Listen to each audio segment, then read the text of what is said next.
Kızım Zehra Meva 1,5 yaşında ve SMA tip 2 hastası, yani ölümcül kas hastası. Biz 8 aylıkken bir terslik olduğunu anladık. Ayaklarının üzerine çünkü hiç basamamıştı, hiçbir direnci yoktu. Hastaneye gittiğimizde doktorumuz SMA'dan şüphelendiğini söyledi. Benim zaten o an dünyam başıma yıkıldı. Bizim için çok zordu. Ya eşim yoktur dedi, bir test olsun dedi ama ben Zehra Meva'nın durumunu bildiğim için olabileceğini düşündüm. Daha sonra da testin sonucu da pozitif çıktı. Sonra dünyamız karardı.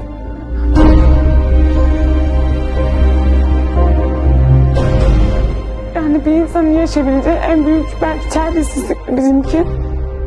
En güzel duygu vardır ya, evladının boynuna sarılma duygusu. Ben işten geldiğimde keşke o oturduğu yerden kalksa, yürüyerekten, koşaraktan bana doğru gelse, bana sarılsa.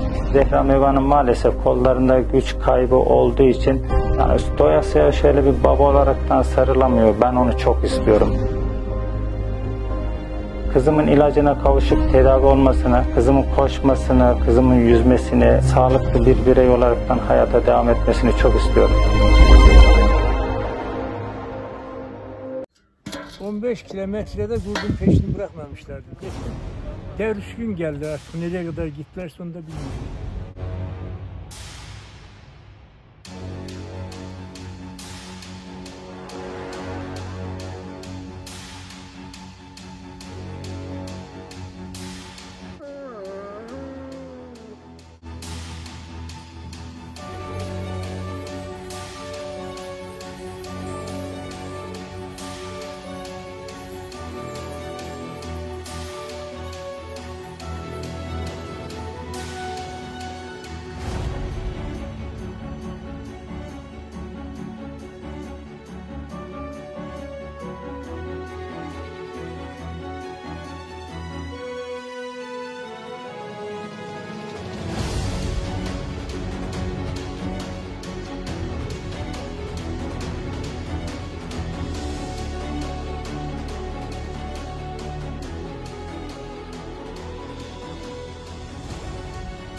Herkese merhaba arkadaşlar. Birol Başyiğit ben. Öncelikle kanalıma ve videoya hoş geldiniz. Cümleten selamünaleyküm. Soğuk Sivas günlerinin ardından mükemmel pırıl pırıl bir Sivas gününe uyandık. Hatta neredeyse yazdan kalma bir hava var. Aynen öyle. Karşıdan birazcık güneş gözlerimize doğru vursa da en azından hem içimizi ısıtıyor hem de bu kadar üşüdükten sonra güneşin çıkması iyi oldu. Aynen öyle. Birol geldi, güneş doğdu ya. Hoş geldin kardeşim. Eyvallah. Ne haber abicim, iyisin? İyi, sağ olasın. Bizim senden en son video yaptığımız evreden sonra kanalımız biraz gelişti, büyüdü. 100 bin Büyüdü. aboneye geçtik. Aynen Seni öyle. de solladım bu arada. 107 bin oldum. Geçen seneki videoda söylemiştim, hatırlıyor musun? Şurada video çektim. Eyvallah abi. Tanımayanlar için, ki büyük bir çoğunluk tanıyordur, Barış Çiçek'le birlikteyiz. Aynı zamanda Zafer abi var yanımızda, Zafer Çiçek. Bugün Sivas'a gelmişken kendisini ziyaret ettim. Uzun süreden beri zaten bir araya gelip bir video yapma niyetimiz vardı ama onun bireysel anlamdaki temposu ve yoğunluğu, aynı şekilde benim yoğunluğum işi biraz erteledi. Bugüne nasipmiş. Abi öncelikle nasılsın, iyi misin? Keyfin, halin yerinde mi? İyi kardeşim, sağ olasın ya. Yani uğraşıyoruz, koşturuyoruz işte, biliyorsun, Bıraktığımız konuşuyoruz. yerden devam diyorsun. Bıraktığımız yerden devam, aynen öyle. Hakikaten öyle. Zafer abicim sen nasılsın, iyisin? Sağ olun. Seni şöyle biraz daha yakınımda alacağım ki abi, tek Aynen. mikrofon var ya, oradan şey yapalım. Mikrofondan faydalanalım değil mi? Zafer abi büyük olasılıkla küçükken herhalde etli yemekleri o yemiş. Aynen öyle. Çok Çok iyi. biraz haklarını mı yemişim yoksa bunlar? Taranayla patatesi de Barış abi yemiş gibi geliyor bana abi. He? Bahri amca herhalde sana daha çok bakıyordu. Vallahi herhalde öyle olmuş ya. İyi, süper. Herkesin neşesi yerinde. Güzel Yavaş kardeşim yavaş ya. videoya başlayalım. Arkadaşlar şu anda bulunduğumuz nokta köyümüze yaklaşık 4 kilometre. Bu noktadan panterleri sesleyeceğiz. Bakalım kaç dakikada burada olacaklar. Köyümüz bu karşı tepede, son tepelerin olduğu noktanın altında. Şimdi başlıyoruz. Panter! Panter! Panter! Aha! Aha! Aha! Panter! Şimdi burada bir tehlikede olduğumuzu ya da kışta kaldığımızı varsayar.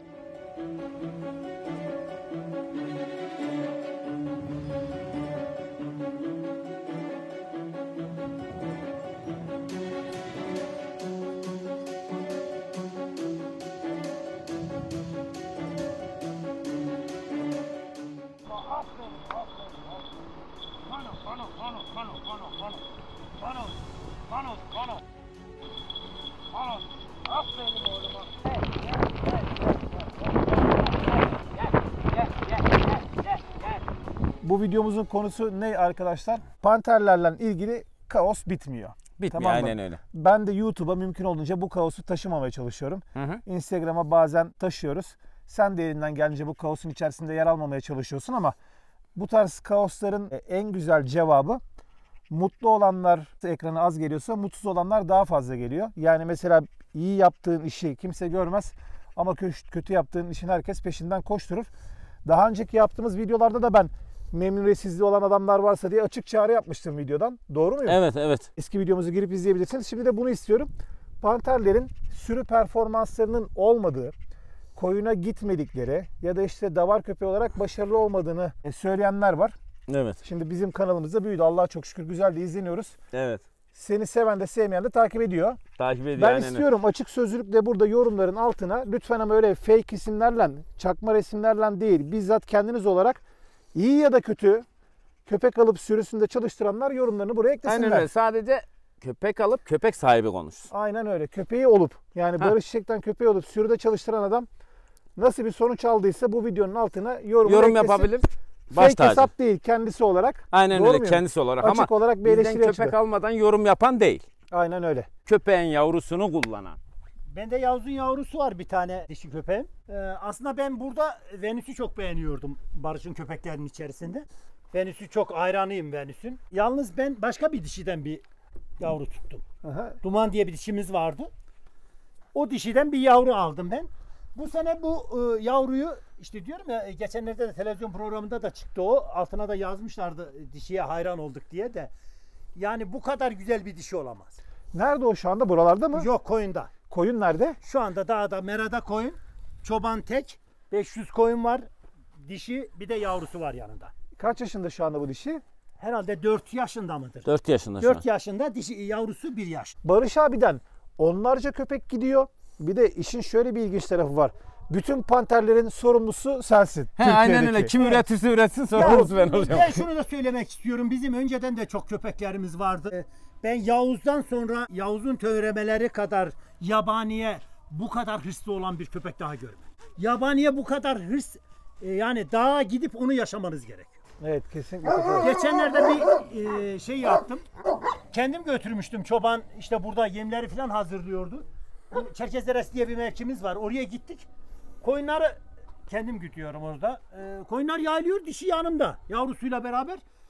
Bir anlık dalgınlığım bir baktım bizim dişi bir yerleri şey yaptı.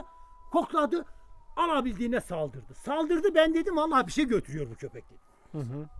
Yani görseniz var ya önünde bir şey olsa o kadar koşmaz köpek. Bu dağdan açtı. Arka tarafı dolandı. Kayaların etrafını dolandı. Tekrar başka bir dağa doğru. O tarafa gitti. Ya sonradan baktım ki önünde yok. İzi almış, izi götürüyor köpek. Kokunun peşine gitti. Kokunun peşine gidiyor ama köpeği görseniz önündekine o kadar hızla gitmez. Başka köpek yani önüne bir tilki bıraksanız, kurt bıraksanız veya yabani bir şey bıraksanız o hızda gidemez. Harika abi. Bu kadar harika bir köpek olamaz. Evet. Her şeyle iddiasındayım. Gelsinler sürünün başında çeksinler köpeğimi, izlesinler. Bu kadar yabaniye böyle bir hırsla giden bir köpek daha ben görmedim. Tanımadım. Şimdiye kadar bizde yıllardır köpek var. Yavuz'un bu dişisi kadar yabaniye bir köpek görmedim. Eleştirecek adam kazalan bir tane çıkmış der. Aynen öyle. Onu derler. O önemli O değil ama. desinler. Yani Şimdi eskilerde Zafer de- abim bir de Yavuz'u o kadar sevmiyordu. Ya Gıcık tat. sevmiyordum. Buna var ya defalarca demişimdir. Yavuz küçükken bunu illa ver. Bu çok yaramaz. İşte bir şöyle yapıyor. Çıkaralım bir Yavuz'u. Yavuz bak Zafer abi gönderecekmiş seni oğlum gel. Gel bakayım gel. Ama Zafer abim mesela Yavuz'un yavrusunun özelliğini bu sene sürüde gördü. Hani koyuna sürüde- götürüyor ya. Bu sene sürüde sürüde gittikten sonra sürüye gittikten sonra var ya hayran olmamak elde değil. Evet. Bunun yavrusuna hayran olmamak elde değil. Abi koyunu bırakıyorsun. Bu düzlüğe bıraktın işte gördüğünüz kadar işte bak geliyor bizim koyun da diye aşağıda. Ha, geliyor mu? He geliyor bak Evet, orada. güzel belki dişiyi de Abi görürüz. buraya bırakıyorsun. Köpek koyunun yanında durmuyor. Nerede tepeler, nerede yüksek dağlar. Oradan dolanıyor güzelce. Her tarafı dolanıyor. Kuzusu. Dere tepe dolandıktan sonra tekrar koyunun yanına geliyor. Bir uğruyor yanına. Yanına durmak yok. Koyunun yanında durmak yok. Köpek. Zafer abinin anlatım yeteneği ne kadar iyi değil mi? Çok süper, aynen öyle. Zafer abiyle biliyorsun. yaşama. Mikrofona da gerek yok. Yaşamıştık. Kulağım acıdı. Çok iyi. Vallahi çok iyi. Hakikaten efsanesin abi. Gerçekten öyle. Hayran olmamak elde değil. Yorum da yapabilirler. Bunun yavrusu olup da kurda gitmiyor diyen yalan konuşur. Ya şimdi mesela 5 parmağın 5'i bir olmayabilir. Olmayabilir Ama tabii. çoğunluk ne yani ben çünkü şu var bakın sürekli şu oluyor. Diyorlar ki mesela Birol sürekli Barış'ı kurtarıyor. Ya alakası yok kardeşim. Ne alakası var? Bizim dostluğumuz var. Ben kimsenin yorumunu da kaldırmıyorum. Kimsenin yorumunu da silmiyorum. Kimsenin yaptığı gibi senin avukatlığını da yapmıyorum. Diyorum ki kardeş iyisi olan da yazsın. Kötüsü olan da yazsın. Çünkü Evet, doğru. panterlerin genel olarak çok sert, anlatabiliyor muyum? Gel. Harhur yapan, koyuna kuzuya saldıran, ondan sonra davarda görevini yerine getirmeyen köpekler Abi olduğu bak düşünülüyor. şimdi sana şöyle söyleyeyim. Şimdi- Zafer abimdeki dişi bende büyüdü burada. Sonra Zafer abim götürdü, bu kadardı. İlk başlarda tavuğu tutuyor muydu? Tutuyordu değil mi? Tutuyordu. Keçiyi tutuyor muydu? Tutuyordu. Şimdi Şimdi keçinin yanında yatıyor. Beraber yatıyor. mevzu bu. Sert hayvan abi, sert hayvan tutar. Sert hayvan abi. İlk önce alışkın olmadığı her yabaniyi tutuyor. Anladım. Her şeyi tutuyor ilk başta. Ama hayvan sürüde çalıştıkça muhteşem güzel oluyor. Evet. Yani ha bana bir sürü de mesela tamam internette o yazarlar çizerler ayrı mevzu da bak bizim panterlerin en büyük özelliği aslında ekip çalışması yapması. Ekip çalışmasını muhteşem yapıyor. İşte Zafer abim götürüyor görüyor mesela. Mesela bir dişi bir erkek gittiği zaman acayip ekip çalışıyor. Birisi bu tarafı tutuyor, birisi o tarafı tutuyor. Şimdi Yani, senden köpek alan gruplarda soyunu sevenler var. Hı. Koyu kırçıl olduğu için alanlar var. Tamam mı? Ben kapımda bir tane köpek besleyeyim diyenler var. Bir de sürücüler var. Yani sürüde bu köpeği gerçekten çalıştırmak için alanlar izliyorlarsa videoyu en önemli Aynen öyle. yorumlar onlardan gelecekler. Çünkü hep savunduğumuz bir şey var. Kafeste itin karakterini bilemezsin. Aynen öyle. Kafesteki itin karakteri değiştirebilir. Çünkü hayvan gezip yorulmadığı için sürekli doğada böyle kokuyu almadığı için hırslanabilir. Tabii ki. Harhur yapabilir. Kafeste çok harhur yapan köpek 3 gün 5 gün bir dağda gezsin bakayım bir ezilsin. Ezildikten sonra nasıl İlla şey kesin. yapıyor. Yani sadece yabaniye sert. Yoksa seni böyle alıp bir yere çekiştirmez. Burada hayvanın enerjisi dolu olduğu için zaten bunu yapıyor. Bir de şimdi bizim burada bayağı bir köpek var. Hayvan kendini göstermeyebiliyor bu köpeklerin içerisinde. Hayvanı bir dağa götürüp de koyunun yanına bıraktıktan sonra daha çok farkına düşüyorsun. Evet. Yani kendini şey yapıyor, ispatlayabiliyor orada. Bir de şu var. Yavuz'un çiftleşip de yavru törettiği çok hırslı dişiyle çok çılgın yavru törüyor. Dişinin yavrusu çok sakin bir hayvanı da. Bendeki sakin ama yabaniye çok süper. Süper. Ben mesela arkadaşlar bir yavrusunu gördüm burada. Annesi de çok hoşuma gitti. Yavru da çok hoşuma gitti. Yavruya da şöyle bir şey yapalım mı? Bizim takipçiler güzel isimler buluyorlar. Ben Kafkas çoban köpeklerime de onlara isim buldurmuştum. Yorumlara yazsınlar. En çok beğeni alan, en çok oylayıp herkesin beğendiği ismi koymak ister misin? He? Vallahi Var. güzel olur zaten. Bir anda topu attım sana böyle havada Aynen kaptı. öyle. Ulan ne yapsın? Tutamadım tam. Abi. Ben hatta sen koy ismini demiştim. İşte ben bugün öyle düşündüm yapalım. bulamadım. Bizim yerimize belki en çok beğeni alan yorum hangisi olursa Tabii seçeneklerin içerisine onu koyarız. Abi onu bir Köpek şöyle zaten bu daha ölmez ya. Bu kan ishal geçirdi şimdi. annesinin yeni ağzına düzeldi. falan annesinin ağzına falan bayıldım. Hüseyin de Gel. gel bakayım. Kama gibi böyle bir ağzı var. Yavruyu şöyle bir kucağına alma şansım var mı? Biliyorum işte Alırsın. daha yeni hastalıktan çıkıyor ama en azından bir görsünler. Bence senin elindeki son zamanlardaki en güzel dişilerden birisi olacağını düşünüyorum. Yani 3 aşağı 5 yukarı bana tecrübem bunu söylüyor. Gel bebiş gel. Şöyle yapayım ben onu. Dur. Al abi sen daha iyi tut. Gel bakalım sen buraya gel. Şöyle bir gösterelim. Bakın dostlar. Daha dişlerini değiştirmemiş. Hatta ön dişlerini de değiştirmemiş. Hiç değişmedi abi. Daha yavru Gözükmüyor çok mu küçük dişler? ya bu. Sen çok yukarı kaldın kameranın açısından. Ben kaldırmıyorum. Köpek kaldırıyor. Bakın. Şöyle bir görün bu şeyini. Elini, ayağını, tipini, rengini, şeklini, şemalini. Bugünü not alalım. Tamam mı? Aynen öyle. Bir sene sonra Allah'ın izninden ömür verir de burada kalırsa damızlık yapmayı düşündüğüm bir köpek herhalde. Damızlık yapacağız inşallah ölmezse dedik. Direkten döndü bakalım Baskılara dayanamayıp vermezsen inşallah. Baskılara dayanıp vermezse. bir sene Ya sonra böyle ya. aynı pozisyonda çekeriz. Çok hoşuma gitti bu yenik hakikaten. Şu anda mesela hastalıktan çıkmış olsa bile bence çok güzel bir yavru olacak. Rengi de, kemiği de, Nazar değmesin. Bir maşallah onun içinde alırız. Sizlerden yorumları bekliyorum arkadaşlar. En çok oy alan ismi vereceğiz bu güzel yavruya. Gel bakalım yerine. Seni alalım. Annesinin de ağzı maşallah Boru gibi. çok güzel. Hoşuma gitti. Geç. Haydi.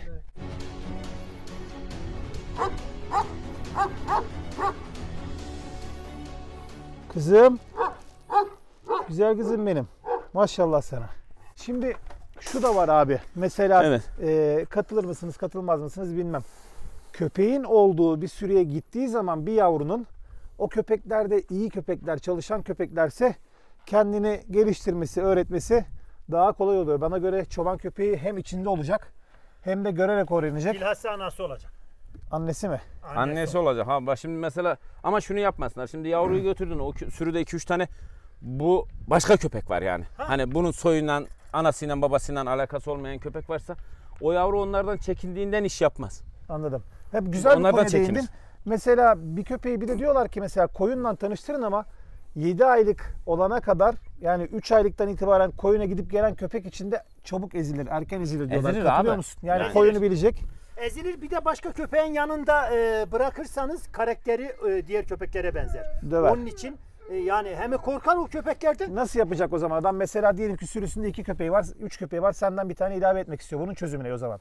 Bunun Sorunu çözümü tespit ne? ettin, çözümü ne? Zaten şimdi 3 tane köpeği varsa işe yarıyorsa o 3 köpek dursun bizden köpek almasın. Aynen. Eğer yaramıyorsa onları kovalasın. Sadece o bir tanesini götürsün. Adam 3'ü de yarıyor. Belki bir tane de ilave etmek istiyor. Abi o zaman onu bak ben hep söylüyorum. Diyorum ki onu ayrı götür.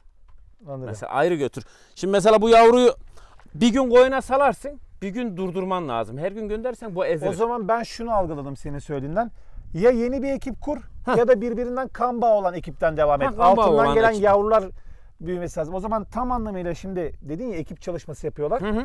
Birbirlerinden arkalı köpekler olması için ya sıfırdan bir ekibi başlatıp altından yavrular almak daha doğru. O ekibe yeni bir üyeyi katmak köpeğin karakterini etkileyebiliyor yani. Etkileyebiliyor. Bak abi şimdi mesela benim Venüs'ten Mira niye iş yapıyor? Birisi anası, birisi kızı. Yanına da babasını bırakıyorum Yavuz'u. Üçü beraber iş yapıyor.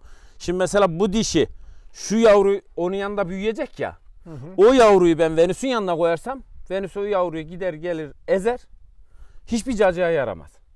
Halbuki Venüs iyi köpek Ama öğreteyim derken ters de yapabilir öğretmez. diyorsun. Onu Öğretmez. Gider gelir sıkar. O kendi yavrusunu biliyor kimin olduğunu. Ondan sonra ama kendi annesinin yanında yetişirse köpek güzel olacak. Anladım. Hiç yoksa annesi de yoksa onun tek büyümesi daha iyi. Bu arada arkadaşlar boz dişi de nasip olursa gebe gibi görünüyor. Evet. Yani %60-70 ihtimalle gebe. Ondan gelecek yavruları da çok merak ediyorum. Zamanında ben Barış abinin Yavuz'dan yavru almasını istediğim için ondan birlikte aldığımız bir dişi bu. Bakalım inşallah güzel yavrular verir. Mesela şimdi köpeklerin hep artılarından bahsediyoruz ya. Mesela eksilerinden de bahsedelim. Köpekte atıyorum karakteristik post var, karakteristik renk var. Atıyorum Evet. Kangal karakteristik rengi. Ondan sonra gövdesi, her şeyi güzel bir dişi. Evet. Neyi eksik? Kuyruk çıkışı da kalın. Sadece atıyorum şöyle kuyruğunu yapıyor mu yapmıyor mu bilmiyorum. Arada yapıyor herhalde. Abi Değil şimdi mi? köpek zaten onu her zaman Bir yapmaz. eksik kusur bulursak benim bulduğum kusur kuyruğu. Kuyruğu böyle daha tatlı olabilirdi. Ama şimdi mesela Şu ucu kıvrık olabilirdi en bak azından. kuyruk boru gibi çıkıyor ya bir ol. Tamam. Bak mesela çoğu insan diyor ki ben bazen diyorum ya kuyruğunda damga var diye. Aha, Bak bunun kendi renginde var damgası. anladım. Ondan sonra o kuyruk sadece bu bir hata değil. Bak bu tip kuyrukta Eksik. var. Öteki kuyrukta var. Eksik de değil. Abi bu Neden? hayvanın yapısı böyle. Yani kangalda bu kuyrukta var, o kuyrukta var. Anladım. O sadece insanların sevdiği. Atıyorum ben bu kuyruktan hoşlanıyorum. Göze daha hoş gelirdi Zafer ya. abi, göze hoş geldi. Göze hoş gelirdi. Senin dediğin Daha kuyruk, yakışıklı kuyruk olur. daha yakışıklı. Ama geliyor. mesela köpeğin eksisini göster. Şimdi de artısını gösterelim. Bakın döşe bakın abi. O senin söylemiş olduğun kıtır kıtırlık, Döş möş bunda Kafa, acayip döş. canım.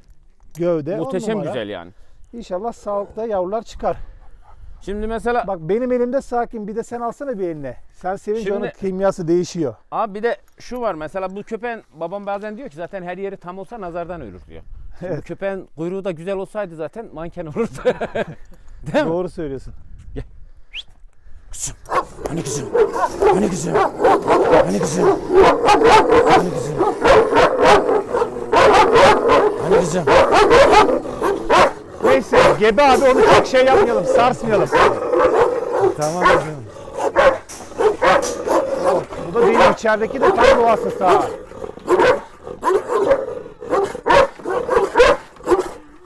Tamam kızım. Gel. Tamam sakin gel. Gel Bozkancı. Gel. İçeridekine bak. Gel. Ya bir de köpeğe sahip de çıkacaksın abi. Şimdi köpek benim değil, istersen babamın köpeği olsun, istersen senin köpeğin olsun. Köpeğe sahip çıkmalısın. Mesela köpeği seveceksin, şımartacaksın abi biraz daha. Kesinlikle. İlla Duygusal atıyorum. bağ kuracaksın. Tamam, bizim Filiz mesela hoplama zırlama bir manyak. Hı. Bu köpeğin yavrusunu aldın. Abi götürdün bunu, sabah akşam dayak yerse, öteki köpekler boğarsa olmaz işte. Bir de sabah akşam fenotip konuşuyoruz ya. Fenotip. Şimdi bakın arkadaşlar, kafeslerde baştan sona kadar gideceğim. Evet. Burada 2 tane çirkinit var benim Evet. gözümde. Birisi Yavuz, Hı. birisi Venüs, Hı. birisi de kızı Mira. Hakikaten şeyler böyle çirkinlik konusunda harbiden Aynen öyle. çirkinlikler. Bak şuradan bir baştan başlayabilir miyiz Hüseyin? Bir gelebilir misin? Ben izleyenlerden merak ediyorum. Bu köpek yüzüyle, kafasıyla, postuyla size göre Kangal fenotipine uygun mu? Görün. Bakın burada erkek var. Bunu da çekelim. Zaten Mira'yı herkes tanıyor. Çirkin kraliçe. Ben öyle diyorum ona. Devam edelim. Bozkancı da biliyorsunuz. Ha git tamam. Zafer abim görüşürüz. Verdiğin bilgiler için teşekkürler. Baş tacısın. Yavuz'u zaten herkes biliyor. Enik'ten annesi. Gel. Hani kızım. Tamam, Hani devam edelim. Bakın burada da besleniyor. Afiyet olsun.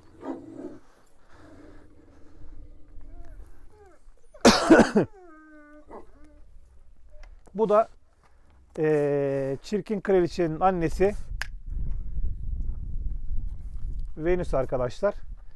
Şimdi içlerindeki köpeklerin çoğunluğu mesela panterde bir de şöyle bir algı var. Sen her ne kadar söylesen de arkadaşlar panter sadece koyu kırçıl köpek değildir. Ben bozunun da baktım. Nadiren olsa sarısında baktım. Çok açık silik maskelisinde baktım diye. Ama genellikle koyu renkliler panter olarak algılanıyor. Senin kadronda da koyu renkli köpekler çoğunlukta. Mesela Venüs'ün neden Venüs sende?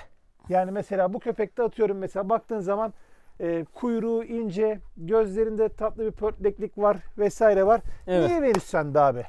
Abi şimdi Niye Venüs aldın niye sen bu bende? köpeği? Şimdi Bu köpeğin bir sende oluş Şimdi sebebini bir anlatır sana mısın? şöyle söyleyeyim. Venüs mesela açık renkli köpek. Evet. İnsanlar daha çok biz deyince panter ve koyu seviyor.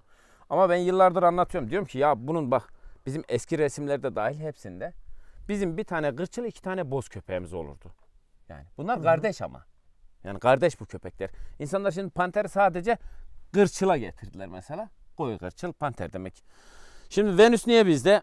Abi Venüs'ün annesi nasıl diyeyim? Bende 2 köpek vardı. Bir şeytan, bir panter. Şeytanın torununun yavrusu oluyor bu. Şeytan dediğimiz köpek 90'lı yıllar. Torunun yavrusu oluyor. Köpek bak mesela Venüs diğer köpeklere göre biraz daha ince yapılıdır. Ama bu kadar karakterli, zeki, hızlı koşan ve kurtçu bir köpek. Evet.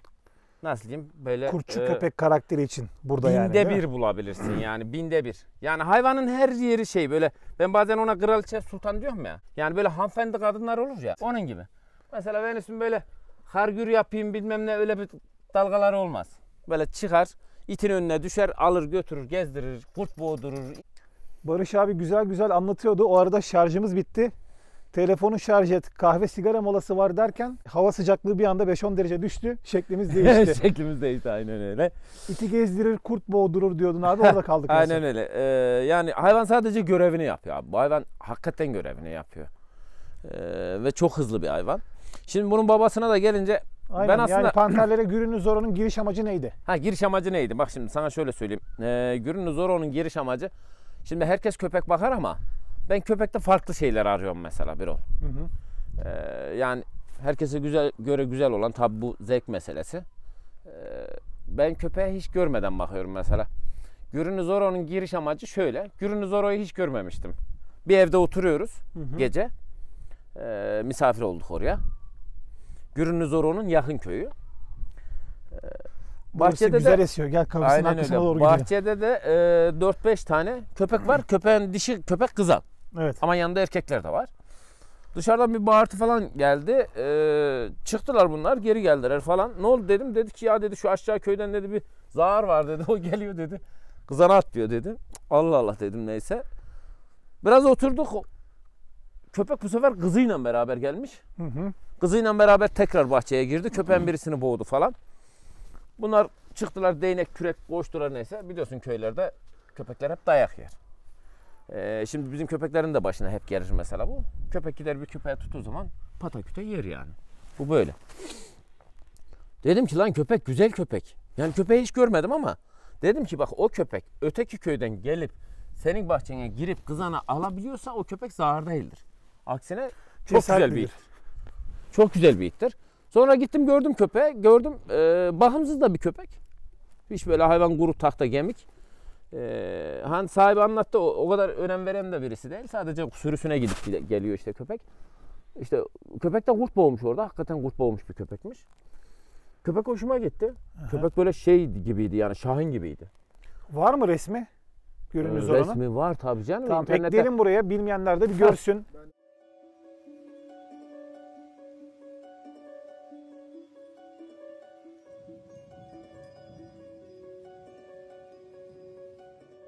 O köpek bayağı şeylere kapak mapak olmuştu sonra biliyorsun. Hüseyin de çiftin şeylerine falan kapak oldu o köpek. Köpeğin bakışları falan çok hoş. Yani şahin gibi duruyor köpek. Ha boylu bir köpek değil ama cesur bir köpek. Sonra ben tuttum işte bunun annesini burada besledim. İhtiyardı. Son yaşında götürdük işte ona çektik. Ondan Venüs çıktı. Yani Venüs'ün burada olmasının amacı karakter. Aynen öyle. Evet. Yani o köpekteki gördüğümüz karakteri. Şimdi mesela Venüs'ün annesi Fiziksel eksikliklerini karakter mi tamamladı? O da güzellik açısından diyorum. Güzel görünme açısından. Şimdi bak abi Venüs'ün annesi boylu bir dişi. Evet. Boylu. Daha önce de mesela 40 kere doğmuştur. Yani 10 yaşına kadar bayağı bir doğmuştur. Ama mesela ortada Venüs gibi bir yavrusu yok. Bu Mira aslında... benziyor canım. Yok. Venüs'ün demiyorum. Venüs'ün Anladım. annesini. Bu ne biliyor musun? Köpeği birleştirmeyle Eş alakalı. tuttular. Ondan sonra Venüs'ü o köpeğe çekince Venüs'ün annesini işte Venüs çıktı. Yani iyi köpek aldık. Efendim? Bir de Madrek çıktı mesela. Erkek kardeşi de vardı. Erkek kardeş Macaristan'a gitti işte. Sonra ne yaptık? Onu damızlık yaptık. Ama o köpeğin karakter muhteşem güzeldi. Yani hem bugünkü Kangal denilen tarife çok uygun bir köpek. Ama diyorum ya boylu çaplı bir köpek değil. Evet. O köpek de ince bir köpekti zaten böyle. Ay gibi bir köpek falan değil. Yakışıklı bir köpek de değil. Evet. Ama Venüs gerçekten çok kurtçul bir köpek. Çok kurtçul abi. Ben de burada kendim gözlerimden gördüm yani kurda nasıl gittiklerini. Tabii kurtla buluştuklarını göremedik. Geceydi çünkü. Evet. Yalan söylemenin bir manası yok ama hiç tereddütsüz bir şekilde 3-4 tane kurdun peşinden 3 köpek gittiler. Abi mesela bizim Yavuz'a bütün kurt boğduran Venüs. Yani tamamlıyor hayvan onu. İşte koşmasıyla tamamlıyor ne bileyim ben. Avcılığı çok iyi, cesareti çok iyi. Ha böyle şeyde değildir mesela. Nasıl diyeyim? Çok sakin durur ama yakaladığı köpekleri de öldürebiliyor. Benim çok köpeğimi öldürdü ama gene de ben onu seviyorum. Karakteri böyle Çok zarar ettirdi ama olsun. güzel bir videoydu. Kapanışı da panterle yapalım diyorum. Onu da bir izleyenler görsünler. Arkadaşlar bugünkü videomuzun konusu panterlerin sürü performanslarıydı. Daha doğrusu Barış Çiçek'in kendi üretimi olan köpeklerin sürü performansıydı. Çünkü panter soyu şu anda çok fazla yayılmış. Yüzlerce, binlerce köpek olan bir soy. Evet. Bunların her birinin senden uzak bağlantısı olan da var, yakın bağlantısı olan da var, hiç bağlantısı olmayan da var. Çünkü bu soy yayıldı, tutuldu. Türkiye'de birçok bilinen tanınan soylar arasındaki en meşhurlardan birisi. Şu yakışıklıyı da bir görelim. Sana zahmet onu bir çıkartabilir miyiz abi? Panter Gel bakalım ona. Tuz. Hayır. Mira da hemen fırlayacak. Hayır. Hayır Mira. Hayır.